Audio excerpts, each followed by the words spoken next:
तो people should listen ना।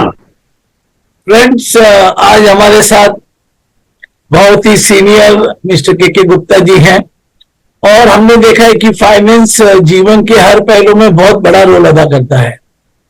आपके आधे से ज्यादा डिसीजन या 90% डिसीजन फाइनेंस के हिसाब से ही होते हैं। लेकिन फाइनेंस का और भी बड़ा महत्व है बिजनेस में। और आज हम के गुप्ता जी से समझेंगे कि बिजनेस में कैसे फाइनेंस का महत्व है, क्या हो सकता है, कैसे हो सकता है। तो डॉक्टर के गुप्ता जी, आपका हमारे चैनल में बहुत बहुत स्वागत है। धन्यवाद है आने के लिए। Thank you very much sir, thank you very much.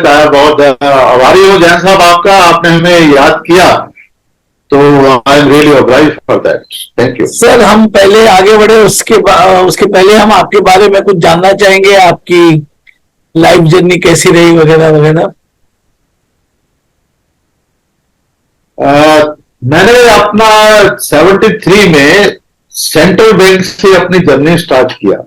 When I joined as a officer in this bank, 73 से लेकर 07 तक, तो I was with the bank about 34 year as a officer cadre.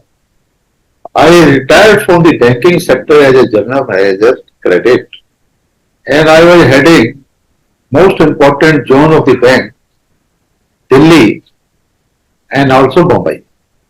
That is biggest zone of the Central Bank of India. So I work in almost all department of the banking sector. तो उससे पहले मैं कुछ NIB में भी रहा हूँ, national institute of bank management है पूना में, जहां I was there for about 2 years. So bank has also deputed me to infrastructure leasing financial services to work there on deputation for some time.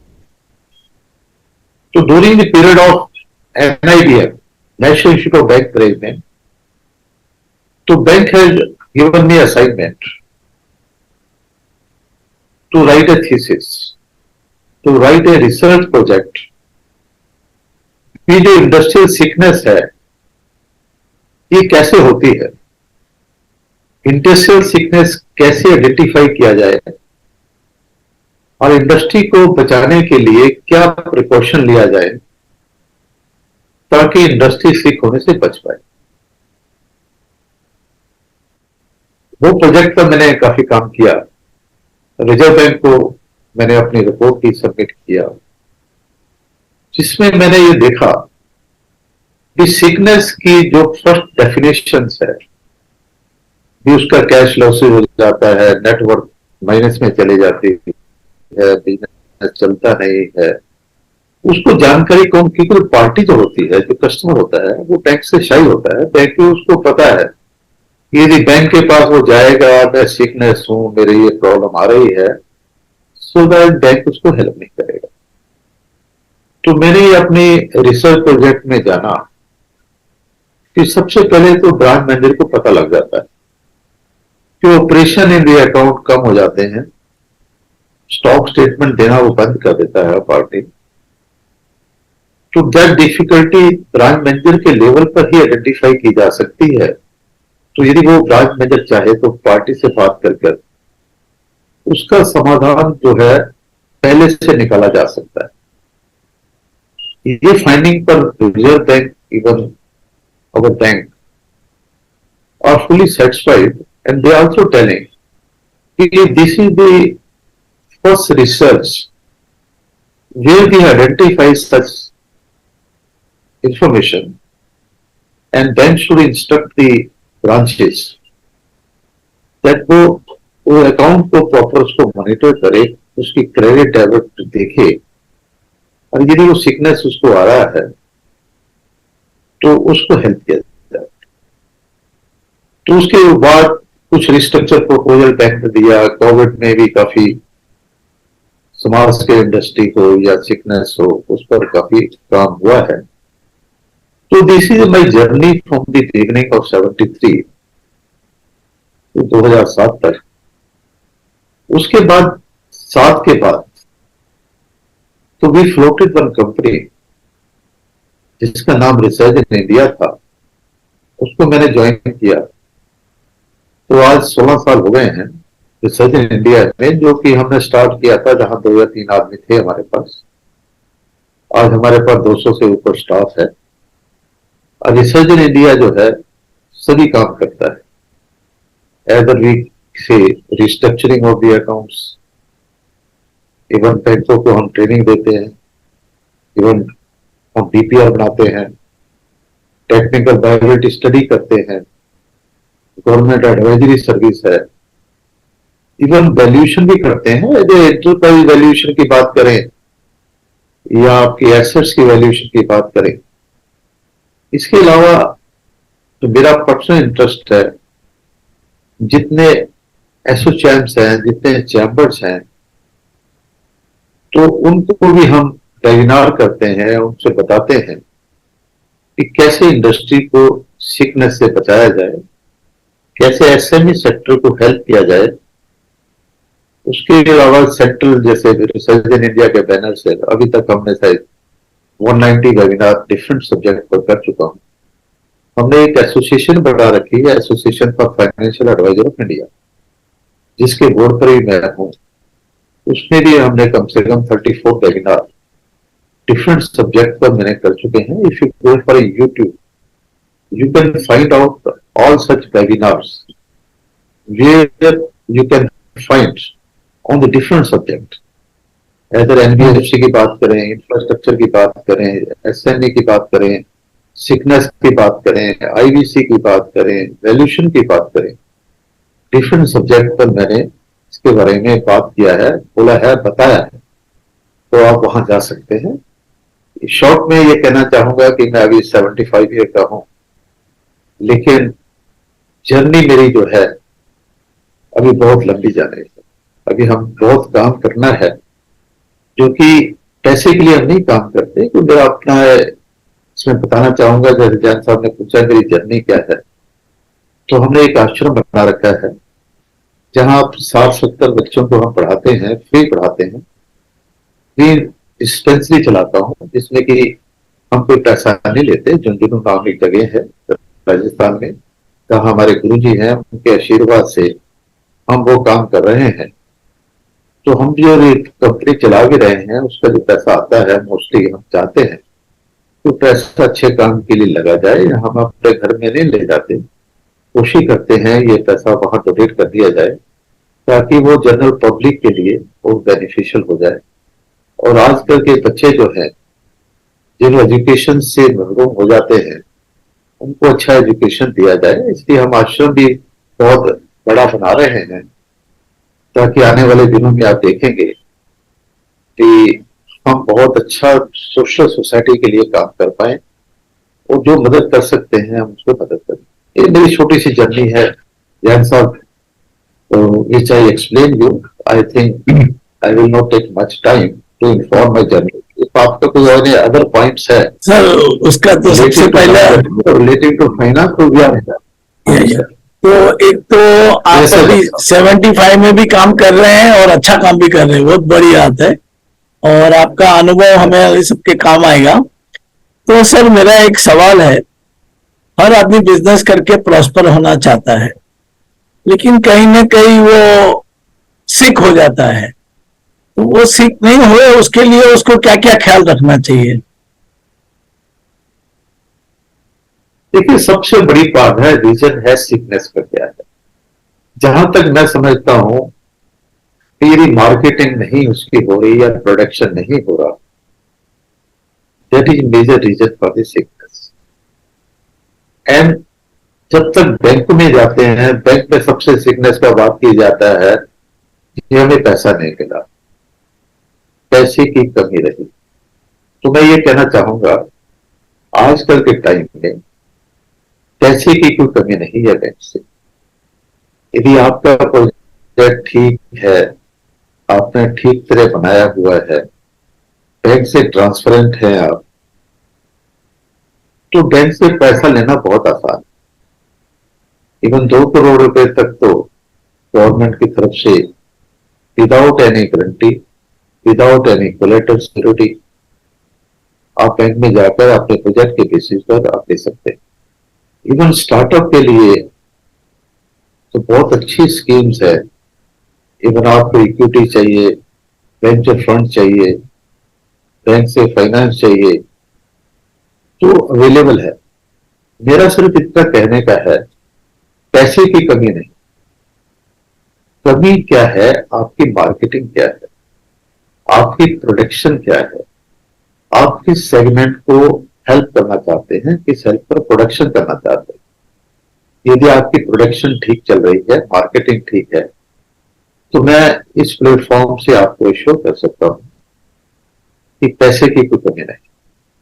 यदि आपको किसी टाइप में कोई पैसे की डिफिकल्टी आती है तो मेरा नंबर जैन साहब के पास है, तो हमसे बात कर सकते हैं, तो हम आपको पूरी मदद करेंगे विदाउट कोई इंटरेस्ट। कोई मैं आपको बताना चाह रहा हूँ, आप हम तो सोशल काम करते हैं। यदि आपको कोई डिफिकल्टी है डीपीआर बनाने में, ड्राफ्ट प्रोजेक्ट प्रपोजल बनाने में डिफिकल्टी है, बैंकों को एक्सप्लेन करने में डिफिकल्टी है, किसी टाइप की कोई टेक्निकल वायबिलिटी में डिफिकल्टी है, तो हमारे सेपरेट सेल्स है जो आपकी पूरी जानकारी देंगे। इवन गवर्नमेंट बताना चाहूंगा, गवर्नमेंट सब्सिडाइज भी बहुत कर रही है, जैसे कैपिटल सब्सिडी दे रही है, इंटरेस्ट सब्सिडी दे रही है। गवर्नमेंट की तरफ से रिसर्च प्रोजेक्ट भी बहुत चल रहे हैं, तो उसकी जानकारी आप कलेक्ट कीजिए, नहीं है तो हमें बताइए, तो हम आपको पूरी मदद करेंगे फाइनेंस रिलेटेड। रिगार्डिंग प्रोडक्शन और मार्केटिंग को तो आपको देखना पड़ेगा, प्रोडक्शन किस बेस में आप कर रहे हैं, मार्केटिंग कैसे कर रहे हैं। सर ऐसा मैं यस सर, जैन साहब। एक तो मैं ये बताना चाहता था कि मार्केटिंग में हम कंपनियों को हेल्प कर सकते हैं, हम उसकी स्ट्रेटेजी बना के एग्जीक्यूशन प्लान बना सकते हैं। लेकिन आपने बहुत अच्छा कहा कि हर कंपनी को लगता है बहुत अच्छा काम कर रही है, वो प्रोडक्ट बनाने में मशगूल रहती है, लेकिन मार्केटिंग के बारे में नहीं सोचती है, और मार्केटिंग के बिना बिजनेस ही नहीं हो सकता है। तो ये आपने बहुत अच्छा कहा, और हर एंटरप्रेन्योर को, हर एमएसएमई को, हर इंडस्ट्री को पहले अपने मार्केटिंग पे फोकस करना चाहिए। और आजकल मार्केटिंग पे बहुत सारा मटेरियल और गुरु और सब कुछ अवेलेबल है। तो सर आपने जो बात कही है मैंने भी सुना है बहुत बार कि 2 करोड़ रुपया बैंक से मिल जाता है, लेकिन थोड़ा मुश्किल लगता है। और तो इसके लिए आपकी क्या राय, कहां से कैसे करना चाहिए, इसके लिए क्या करना चाहिए? इसके बारे में जैन साहब पूछ रहे हैं, सॉरी फॉर दैट। इसके बारे में आप 2 CR बैंक से जो मिल जाता है ना पैसा, हाँ, इसको जो हाँ, 2 CR तो बैंक के एक आरबीआई के इंस्ट्रक्शन है, गवर्नमेंट के इंस्ट्रक्शन है। इवन आज को मैं आप बताना चाहूंगा, पहले ट्रेडर जो है वो एसएमई सेक्टर में नहीं आते थे।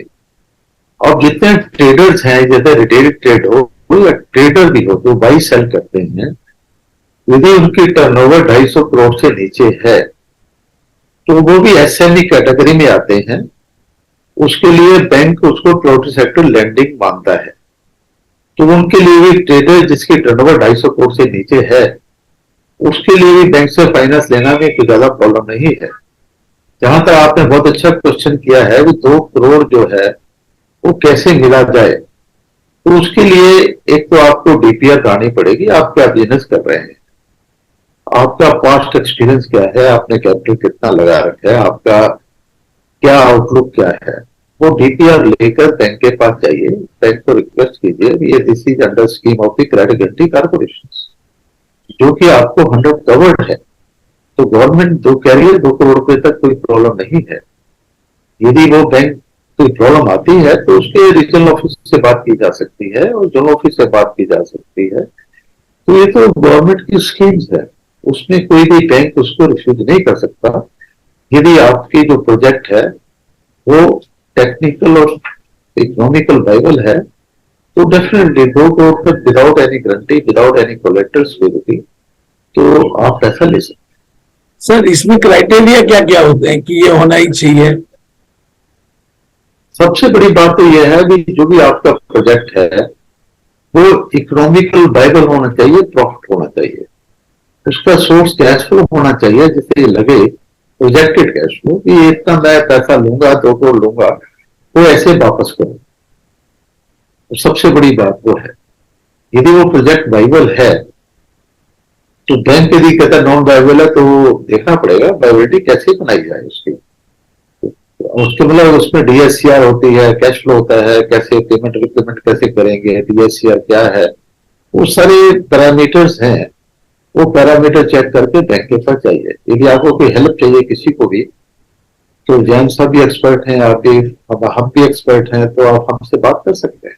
अगर हम छोटा काम नहीं करते हैं, 50 करोड़ से नीचे काम विसर्जन इंडिया नहीं करता, लेकिन फिर भी हम आप लोगों के लिए हम मदद कर सकते हैं, कोई प्रॉब्लम। बहुत बहुत बढ़िया सर। आपने ये बताया कि स्टार्टअप को भी फंडिंग मिलता है, वेंचर फंडिंग मिलता है।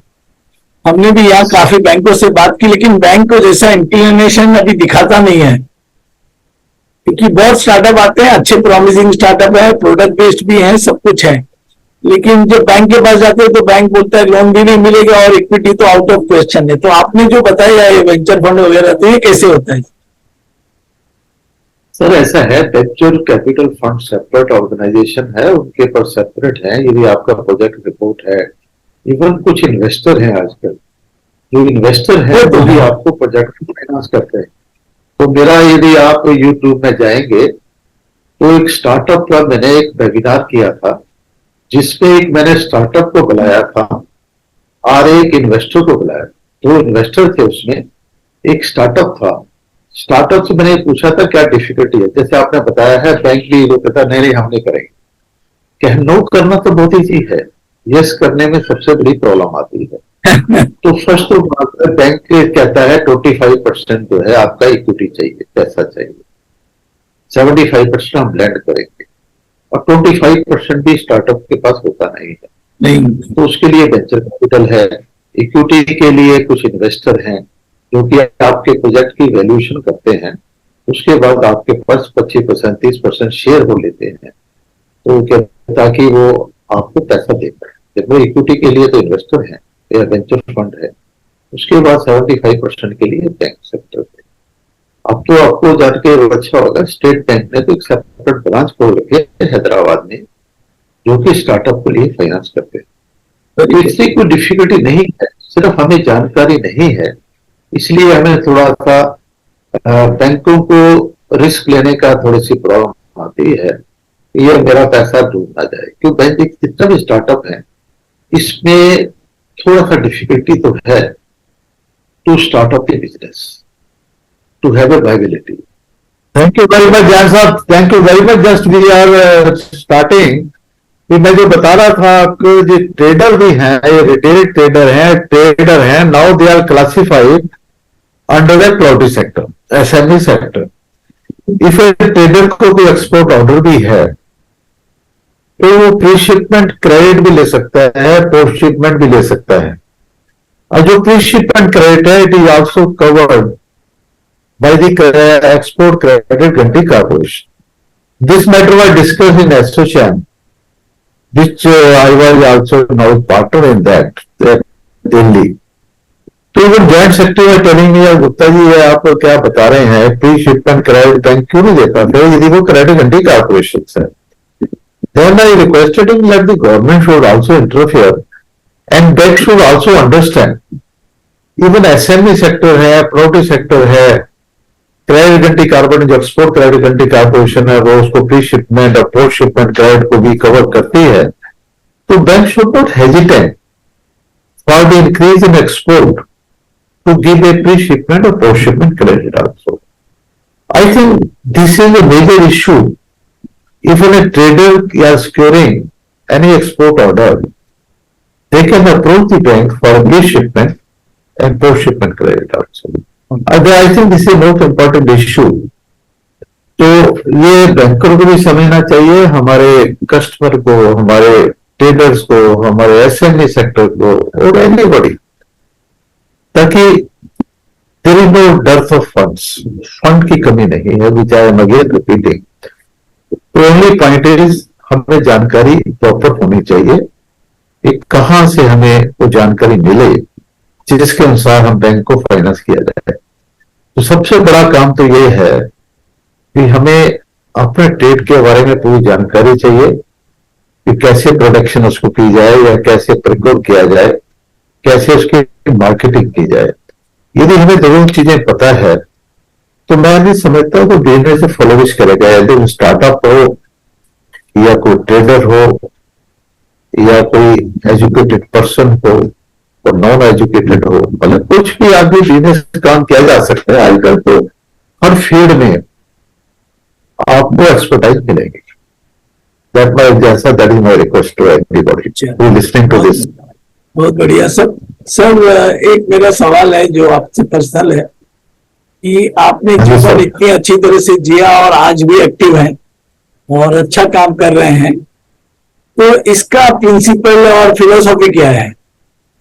या मैं इसे पूछूं कि दुनिया में अगर जीना है तो आपकी क्या फिलोसॉफी, आपका क्या मंत्र है? सर फिलोसफी कुछ नहीं है। फिलोसफी तो सिर्फ यह है, आप मांगने की जगह देना सीखिए। बहुत बढ़िया। तो मैं सोचता हूं भगवान अपने आप देता है यदि आप में देने की इच्छा है।